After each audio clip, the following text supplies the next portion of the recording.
క్షమాయజ్ఞం, ఎన్నో యజ్ఞములు చేసిన వాడితో సమానం ఓర్పు పట్టినవాడు. క్షమా సత్యం హి పుత్రికా, క్షమయే సత్యం, సత్యమే ఈశ్వరుడు. సత్యమేవేశ్వరో లోకే సత్యం పద్మాశ్రిత సదా, సత్యమూలాని సర్వాణి సత్యాన్నాస్తి పరమం పదం అంటాడు రాముడు. సత్యమే ఈశ్వరుడు, సత్యం శివం సుందరం. ఆ ఓర్పే సత్యం, ఓర్పే ధర్మము, ఓర్పే సమస్తము. అసలు ఆ ఓర్పు లేని నాడు ఈ లోకము లేదు. ఎవరో చిన్నవాడికి కోపం వచ్చిందనుకోండి పర్వాలేదు, బాగా శక్తి ఉన్నవాడికి కోపం వస్తే వాడు లోకాలను పాడి చేసేయడు. ఎవరికి ఓర్పు ఎక్కువ ఉండాలంటే ఎవడు బాగా చదువుకున్నాడో, ఎవడు బాగా శక్తివంతుడో వాడే ఎక్కువ ఓర్పుతో ఉండాలి. నేను చాలా గొప్పవాడిని కాబట్టి నాకు ఓర్పు తక్కువ అంటే కుదరదు. పెద్ద పెద్ద స్థానములలో ఉన్నవారికి ఎక్కువ ఓర్పు ఉండాలి. కాబట్టి క్షమ ఇది తీసేస్తుంది, అది పెట్టేస్తుంది. ఇప్పుడు ఏమవుతుంది, ఇన్నాళ్ళు కోపం, ఇప్పుడు ఆ కోపం పోయింది, ఓర్పు, నవ్వుతాడంతే. ఓన్లెద్దరో అంటాడు.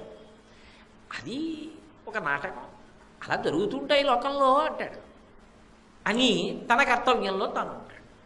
లేకపోతే తన కర్తవ్యం నశించిపోతుంది, విచలితుడైపోతాడు. అలా అవ్వకుండా ఊంచుకుంటాడు, ఊంచుకుని ముందుకెడతాడు. అది క్రోధము స్థానములో క్షమని తీసుకొచ్చి పెడుతుంది. అది షడ్వైరి వర్గాపహాం, అందుకు ఉపాసన. దాని చేత జన్మ తరించాలని. కామము, క్రోధము, లోభము. లోభము అంటే స్వార్థం, ఎందుకైనా పనికొస్తుంది, ఎవ్వరికి ఏమీ ఇవ్వడం. ఏమంటే దీనికి మీరు ఓ 10 రూపాయలు ఇవ్వాలి అంటే ఎందుకు, మనసులో ఉంటే చాలదా? మరి మీ అబ్బాయికి మామిడి పళ్ళు పంపించడం ఎందుకు, మనసులో ఉంటే చాలదా? మరి మీ అబ్బాయి తినాలని మామిడి పళ్ళు పంపించావు, మనసులో ప్రేమ ఉంది కాబట్టి మామిడి పళ్ళు పంపించావు. భగవంతుడి విషయంలో మనసులో ఉంటే చాలదా అంటే మెట్ట వేదాంతం అంటారు. అది లోభము. అన్నీ ఉండిపోతాయి అనుకుంటూ ఉంటాడు. ఇవన్నీ నేను కూడబెట్టుకొని ఇవన్నీ నావి అన్న భావనతో తృప్తిని పొంది ఉండిపోవాలనుకుంటాడు. ఈ లోభము విరగడం అంత తేలిక విషయం కాదు. దాని అసాధ్యం కోలాలి కానీ అంటుకోవాలి కానీ అంటే ఒక్కసారి అది కానీ ఒక రూపాయితో అంటుకుంటే ఇంకా దొదలదు. అది ఎంత గొప్పగా ఉంటుంది అంటే, ఎలకల్ని పట్టుకోవడానికి ఈ మధ్యకాలంలో కొత్తగాను గమ్ ప్యాడ్స్ అని వస్తున్నాయి, జిగురుతో కూడుకున్నటువంటి పలకలు. దాని మీద ఏదో వడో ఓ పకోడియో పెట్టారనుకోండి, ఎలక దాని మీదకి ఎక్కుతుంది అంతే. స్థిరోభవ వరదోభవ ఏ కదలదు, కాళ్ళు దానికి అంటుకుపోయి అలాగే ఉంటుంది అంతే. ఒకవేళ నిజంగా పట్టిన వాడికి దయగలిగిన వాడు కూడా తీయలేదండి.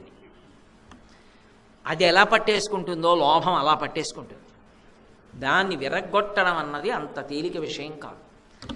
లోభం విరిగిపోవడానికి అమ్మవారు చేసేటటువంటి గొప్ప అనుగ్రహం ఏమిటంటే, అనిత్యత్వం గురించి ఆలోచించగలిగిన శక్తిని ఆవిడిస్తుంది. మంచిదేనయా, ఇలా రూపాయి రూపాయి రూపాయి రూపాయి రూపాయి రూపాయి కూడబెట్టావు, కూడబెడుతూ ఉండగా రోజు అయిపోయింది, వారాలు అయిపోయాయి, 15 రోజులు అయిపోయాయి, నెలాళ్ళు అయిపోయాయి, జీతం వచ్చింది, అతి తక్కువ ఖర్చు పెట్టుకున్నావు, బాగా దాచావు, కనీసం నువ్వు కూడా కడుపు నిండా తినలేదు, ఒంటి నిండా బట్ట కట్టుకోలేదు, ఒకరికి పెట్టింది లేదు. మంచిదే, కానీ ఒకనాడు శరీరము పతనమైపోయింది. అంటే నా ఉద్దేశం దుర్వినియోగం చేయమని కూడా నేను చెప్పట్లేదు. శరీరము పతనమైపోయింది, జీవుడు ఈ శరీరంలోంచి వెళ్ళిపోతాడు. వాడు ఏం చేయాలి, ఇంకో శరీరంలోకి వెళ్ళాలి. మళ్ళీ అక్కడికి వెళ్ళాక కూడా ఆకలి, దాహము ఇవన్నీ ఉంటాయిగా. అక్కడ ఒక పిల్ల ఉంటుంది, అక్కడ పిల్లలు ఉంటారు. అప్పుడు ఏ పుణ్యం ఉందని అడ్డుపెట్టి నీకు ఇస్తారు? పుణ్యం ఉంటే కదా ఏమైనా వచ్చేది. అదే కదా శంకరాచార్యుల వారి కనకధారా స్తోత్రం, చేసిన పుణ్యం లేకుండా భగవద్ అనుగ్రహం ఎక్కడి నుంచి వస్తుంది? ఒరే, ఇవాళ వీళ్ళందరూ నా చుట్టూ ఉన్నారు, కుటుంబంలో మంచిదే, భార్యని పోషించవలసిందే, భార్యకు గొలుసు చేయించవలసిందే, బిడ్డల్ని ప్రేమగా చూడవలసిందే, వాళ్ళకు కొంత పెట్టవలసిందే. వాళ్ళతో పాటు కనపడని వాడు ఇంకోడు ఉన్నాడు, నీ జీవుడు. వాడు ఇవాళ వీళ్ళతో ఉన్నాడు. ఈ శరీరము ఊపిరి ఆగిపోతే ఇక వాడికి వీళ్ళకి సంబంధం లేదు. ఫోటో ఓడ మీద అంతే, ఉత్తర క్షణం వాడి ఫోటో పెట్టేస్తారు అక్కడ. అంతవరకు ఎందుకు, ఈ శరీరాన్ని అలా తీసుకొచ్చి ఇలా ఇంటికి వచ్చేటప్పటికి అక్కడ బల మీద ఫోటో పెట్టి ఉంటుంది దండేసి. అన్ని అనుబంధాలు పోయాయి. ఆ తర్వాత ఫోటో బాగుంది ఫ్రేమ్ అని పెట్టేవాడు ఉంటాడు. ఈ ఫోటో కన్నా కాస్త నవ్వుతున్న ఫోటో ఎప్పుడైనా ఎక్కడైనా ఉంటే తెద్దురు అని ఈ ఫోటో తీసేసేవాడు ఉంటాడు. ఆ తర్వాత 10 ఏళ్ళు పోయిన తర్వాత ఆ ఫోటో లేదండి ఆమెపోయో ఆ రోజుల్లో సరిగ్గా 3 ఇళ్ళు మారణంలో పోయిందంటాడు. మనసులో పోయింది, చిత్రపటంలో పోయింది, నువ్వు సంపాదించింది పంచుకు తినిచ్చారు. ఎందుకు దాచావు? అదంతా నాకు ఉండిపోవాలనుకుంటే నిజంగా నీ జీవుడికి ఉండిపోవాలనుకుంటే కొంత దానం చేసింది ఏదో అది పుణ్యమై నీతో వస్తుంది. ఇక్కడ ఉన్నది నీది కాదు, దానం చేసిన పుణ్యం మాత్రం నీది. ఈ శరీరంతో పల్లకి పట్టుకున్నది నీది, ఈ శరీరంతో ఒక దీనుడికి అన్నం పెట్టింది నీది, ఈ శరీరంతో 10 రూపాయలు ఒక దీనుడికి ఇచ్చింది నీది, ఈ శరీరంతో దేవాలయాన్ని తుడిచింది నీది, ఈ శరీరంతో నువ్వు ఒక ఉత్సవంలో ప్రదక్షిణం చేసింది నీది, ఈ శరీరంతో చేసిన పూజ నీది. ఈ శరీరాన్ని దాచుకుని సంపాదించింది దాచుకున్నది నీతో వచ్చింది కాదు. అనిత్యం, అనిత్యమైన దాని గురించి ఆలోచింపచేస్తుంది అమ్మవారు. అందుకే స్మర నిత్యమనిత్యతాం అంటారు. ఎన్నో ఆలోచిస్తూ ఉంటావు కదా, ఒక్కసారి కొంచెం ప్రతిరోజు 2 నిమిషాలు ఏమనుకోకి ఇలా చెప్పానని అబ్బాయి నేను చెప్పట్లేదు సుమండి, శాస్త్రాలు చెప్పిన మాట చెప్తున్నాను. 2 నిమిషాలు ఇంకొక విషయం కూడా ఆలోచించు. మా తాతగారు ఉండేవారు, మెడలో పెద్ద పెద్ద బంగారం గొలుసులు అవి వేసుకునేవారు, మంచి పండితుడు, పొందుకర్ర పట్టుకు తిరుగుతూ ఉండేవారు, చాలామందికి భోజనం పెట్టారు, ఓ సత్రవు కట్టారు, ఓ గుడి కట్టారు, ఓ రామాలయం కట్టారు, ఎన్నో చేశారు. ఏరి ఆయన వెళ్ళిపోయారు. మా నాన్నగారు ఆయన మహాత్ముడు, ఎన్నో చేశారు, ఏరి వెళ్ళిపోయారు. నేను తర్వాత వరుస నాదే. కాబట్టి అనిశ్చితాం, శరీరం ఉండదుగా. వాళ్ళేం సామాన్యులు గారు, మహామహులు, వాళ్ళు వెళ్ళిపోయారుగా. చంద్రశేఖరేంద్ర సరస్వతి మహాస్వామంతటి వారు శరీరం వదిలేరు, వివేకానందుడు వదిలేడు, రామకృష్ణ పరమహంస వదిలేరు, చంద్రశేఖర భారతి వదిలేరు, మహాత్మా గాంధీ వదిలేరు. నువ్వు వదలవు. మరి వదిలిపెట్టేసే లోపల, అనిత్యమైన శరీరం వదిలిపెట్టే లోపల ఇందులోకి వచ్చిన జీవుణ్ణి పాడు చేసేసుకుంటే ఎవరు ఉద్ధరిస్తారు? తర్వాత నువ్వు నేర్పిందేగా. తర్వాత గోదానం చేయమంటే వాడు చేస్తాడు, ఆ 11 రూపాయలు దానం చేస్తాడు. కాబట్టి ఇక్కడ ఉండగా అనిత్యమైన దానిని స్మరించడం అలవాటైతే నిత్యమైన దానికోసం తాను దానం చేయడం అలవాటు. అరే ఇక్కడ ఉండగా ఆకలితో ఉన్నవాడికి పెట్టాలి, ఇది అవకాశం. ఇది నేను ఎవరికో పెట్టట్లేదు, నా జీవుడికి పెట్టుకుంటున్నా. రేపొద్దున్న నీ పుణ్యం ఇది, రేపొద్దున్న పుణ్యమై అనుగ్రహిస్తుంది, ఇంకో శరీరంలో ఉండగా నన్ను కాపాడుతుంది. కాబట్టి నేను ఇది చెయ్యాలి. ఈ శరీరంతో దాచింది ఇక్కడ ఉండిపోతుంది, అక్కడికి పనికిరాదు ఇది అన్న భావన వస్తుంది. కురుపుణ్యమహోరాత్రం స్మరనిత్యమనిత్యతాం, నిత్యానిత్యములను గురించి ఆలోచింపచేస్తుంది. లోభము విరిగిపోతుంది. పాలలో ఉప్పరాయి పడింది అనుకోండి, విరిగిపోతుంది. గోవులోంచే పాలు వచ్చాయి, పాలు తోడుకుని పెరిగాయి. గోవులోంచే కదండి వచ్చాయి అని గోమూత్రం తెచ్చి పాలలో వేయండి, పాలు విరిగిపోతాయి. గోమూత్రము గోక్షీరము 2 గోవు కడుపులోంచే వచ్చినా మరి 2 అందులోంచే వచ్చాయి కదండి, విరిగిపోయిన పాలు రాలేదేంటండి అంటే అదో అర్థం లేని చర్చ.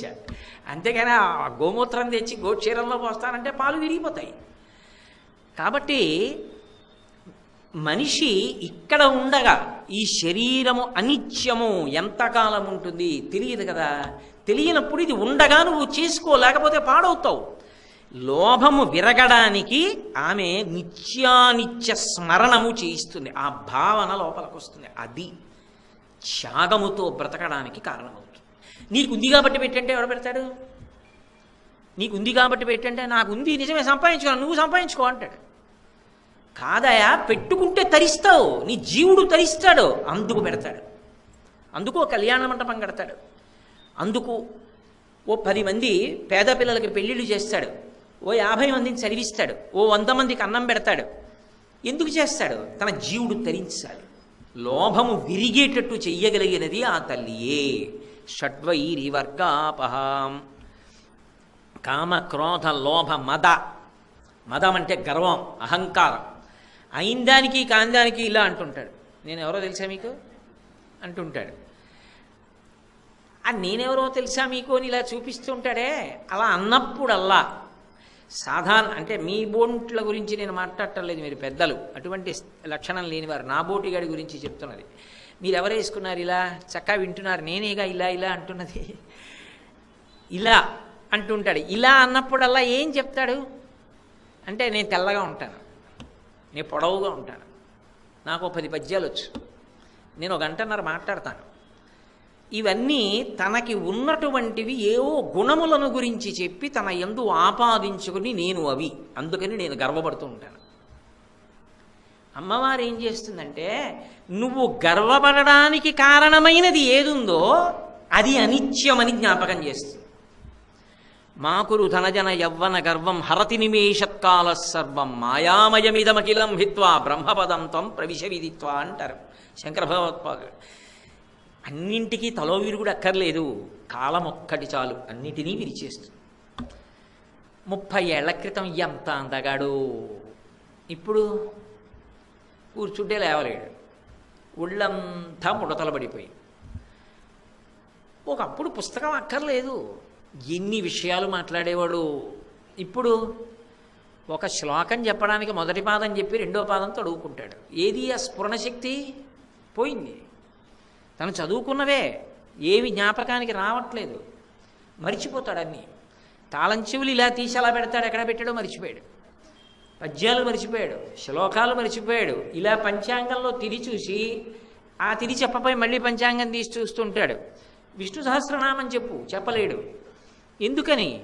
కాలమునందు ఆ స్ఫురణ శక్తి పోయింది, జ్ఞాపక శక్తి పోయింది, అందగాడు పోయింది, శరీరం ముడతలు పడిపోయింది.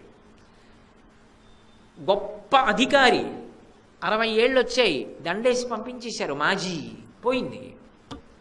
కాలమునందు అన్నీ పోయాయి.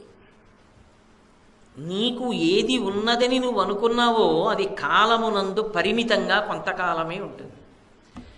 అది నీ దగ్గర ఎంతకాలం ఉంటుందో అంతకాలం దాన్ని అడ్డు పెట్టి నువ్వు చేసుకోగలిగితే పుణ్యం చేసుకో. నువ్వు మాట్లాడగలిగిన రోజుల్లో సంతోషంగా ఈశ్వరుడికి నైవేద్యం పెట్టు. నీ దగ్గర ఓపిక ఉన్ననాడు 10 మందికి సంతోషంగా వాళ్ళు బ్రతకడానికి నువ్వు చేయూతావు. ఇక ఆయన ఉన్నాడు మా ఊళ్ళో, ఆయన ఉన్నాడు మా వీధిలో అని 10 మంది సంతోషం పొందేటట్టుగా బ్రతుకు. ఆయన ఉన్నాడు మహానుభావుడు, నా దగ్గర డబ్బు లేకపోవచ్చు, ఆయన దగ్గరికి వెడితే 10 రూపాయలు ఇస్తాడు.